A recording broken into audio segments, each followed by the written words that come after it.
Bismillahirrahmanirrahim. Assalamualaikum warahmatullahi wabarakatuh. Halo semuanya, gimana kabarnya hari ini? Semoga baik-baik saja ya. Nah, demi kenyamanan dan kelancaran saat belajar, pastikan kalian duduk dengan nyaman, sinyalnya stabil, dan sekitar kalian bersih ya. Sudah siap untuk belajar hari ini? Harus selalu siap ya. Hal pertama yang ingin Ibu sampaikan yaitu informasi mengenai materi apa saja yang akan dibahas pada kompetensi dasar siklus akuntansi perusahaan jasa. Yang pertama, ada karakteristik perusahaan jasa. Yang kedua, ada tahap pencatatan. Yang ketiga, ada tahap pengiktisaran. Dan yang keempat, yaitu ada tahap pelaporan.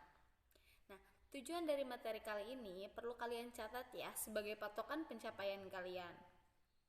Nah, tujuannya siswa diharapkan mampu menjelaskan pengertian perusahaan jasa, mendeskripsikan ciri-ciri perusahaan jasa, mendeskripsikan pengertian dan fungsi jurnal umum, menjelaskan langkah-langkah membuat jurnal penyesuaian dari berbagai jenis transaksi, menyusun jurnal penyesuaian dan posting ke buku besar, menyusun raca saldo, menyusun kertas kerja, menyusun jurnal penutup, dan membuat laporan keuangan perusahaan jasa. Sebelum masuk ke materi siklus akuntansi perusahaan jasa, apakah kalian pernah pergi ke salon atau mungkin laki-laki ke tempat pangkas rambut? Pastinya pernah ya. Nah, itu adalah salah satu contoh perusahaan jasa. Apa ada yang pernah mendengar istilah siklus akuntansi? Apa sih yang ada di pikiran kalian ketika mendengar istilah tersebut? Terima kasih ya yang sudah menjawab. Nanti lebih jelasnya akan Ibu bahas di materi inti.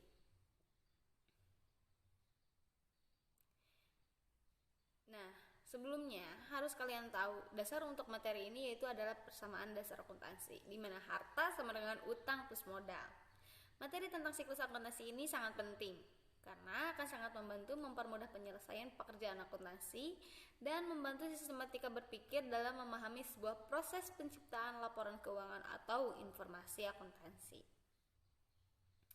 Baiklah, sekarang kita mulai masuk ke materi inti. Silakan disiapkan alat tulisnya dan catat apa yang menurut kalian penting. Yang pertama, apa sih itu perusahaan jasa?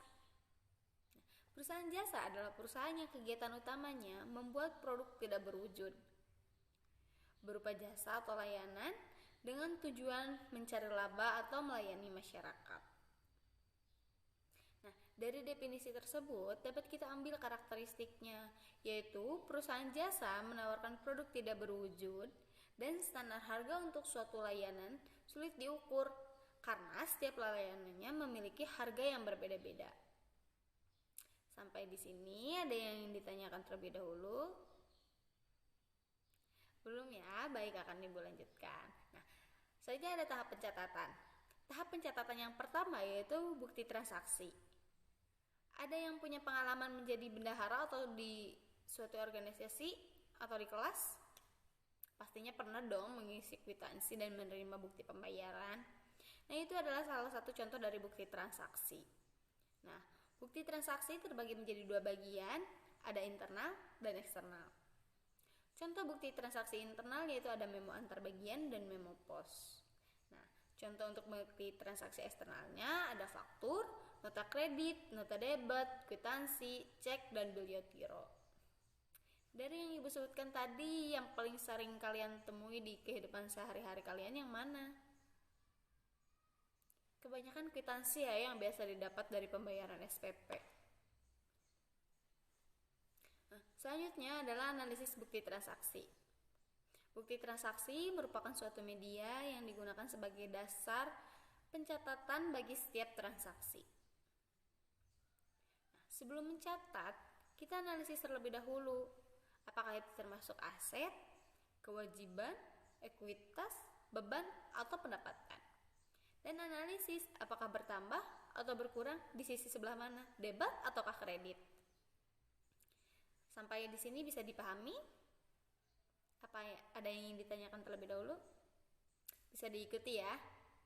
Baik, kita lanjutkan. Yang ketiga ada jurnal umum. Jurnal umum merupakan suatu media dalam proses akuntansi untuk menampung akun-akun transaksi. Nah, fungsi dari jurnal umum ini ada 5, yaitu sebagai fungsi pencatatan, fungsi historis, fungsi analisis, fungsi instruktif, dan fungsi informatif. Nah, inilah gambaran dari jurnal umum. Ada tanggal, kode pembukuan, akun, rep, debit, dan kredit. Nah, langkah untuk membuat jurnal umum yaitu yang pertama, catat tanggal transaksi pada kolom tanggal sesuai dengan tanggal yang tercantum di dalam bukti transaksi. Yang kedua, isilah kolom kode bukti pembukuan dengan nomor bukti transaksi. Yang ketiga, pada kolom akun, tuliskan nama akun yang mengalami perubahan akibat transaksi tersebut. Dan yang keempat, isilah kolom debit dan kredit sesuai dengan nilai transaksinya. Contohnya seperti ini. Ibu membuka usaha jual kue dengan modal awal sebesar Rp500.000. Maka jurnalnya yaitu kas bertambah di sisi debit sebesar Rp500.000 dan modal bertambah di sisi kredit sebesar Rp500.000. Bisa kebayangkan jurnalnya seperti apa?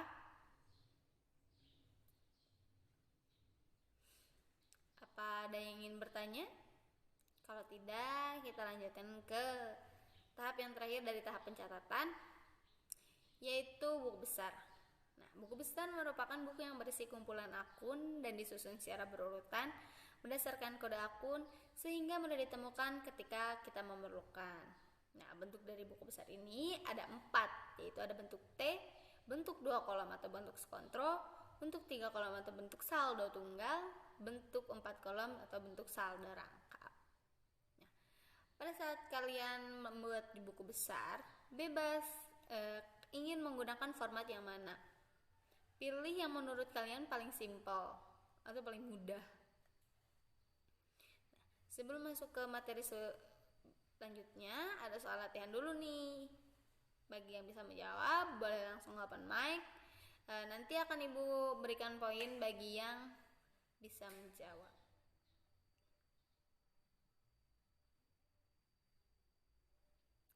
Alhamdulillah ya, sudah bisa menjawab pertanyaan dengan benar. Tandanya kalian paham mengenai materi yang Ibu jelaskan tadi. Submateri selanjutnya yaitu ada tahap pengiktisaran. Yang pertama yaitu ada neraca saldo. Neraca saldo adalah daftar yang memuat seluruh saldo akun yang terdapat dalam buku besar. Nah, salah satu tujuan pembuatan neraca saldo adalah menguji kebenaran pencatatan dan pemindah bukuan transaksi ke buku besar. Nah, jika pencatatan dan pemindah bukuan dilakukan dengan benar, maka neraca saldo akan seimbang. Nah, cara menemukan kesalahan melalui neraca saldo yaitu dengan menjumlahkan ulang sisi debit dan kredit, membandingkannya dengan saldo di buku besar, mencocokkan kembali neraca saldo dengan jurnal umum, dan terakhir yaitu meneliti kembali transaksi di jurnal umum. Selanjutnya ada jurnal penyesuaian. Nah, fungsi dari jurnal penyesuaian yaitu untuk memperbaharui beberapa nilai akun buku besar sehingga neraca saldo akan menampilkan jumlah yang sebenarnya dari aset, kewajiban, ekuitas, pendapatan, dan juga beban perusahaan. Nah, akun-akun yang perlu disesuaikan yaitu ada beban dibayar di muka, pendapatan diterima di muka, piutang pendapatan, beban yang masih harus terus dibayar, penyusutan aset tetap, dan pemakaian perlengkapan. Sampai sini ada yang ingin ditanyakan? Ada ya? Nah, tahap yang terakhir yaitu tahap pelaporan. Nah, pembuatan laporan keuangan ada 4, yaitu penyusunan laporan keuangan atau laporan laba rugi, laporan perubahan ekuitas, neraca, dan laporan arus kas. Selanjutnya, ada jurnal penutup yang dibuat pada akhir periode akuntansi untuk menutup akun-akun laporan laba rugi dan akun free dalam laporan perubahan ekuitas. Nah, selanjutnya, ada neraca saldo setelah penutupan yang dibuat dengan mencantumkan saldo-saldo akun terbuka atau akun real. Nah, yang terakhir, ada jurnal pembalik yang mempunyai tujuan untuk memudahkan pencatatan transaksi pada awal periode pelaporan berikutnya. Nah, pos-pos yang perlu dibuatkan jurnal pembaliknya adalah akun-akun penyesuaian yang dicatat secara deferral dan akrual. Antara lain, beban yang akan dibayar kemudian, beban dibayar di muka, pendapatan yang masih harus diterima, dan pendapatan diterima di muka. Nah, materi hari ini selesai sampai di sini. Sekarang mari kita simpulkan.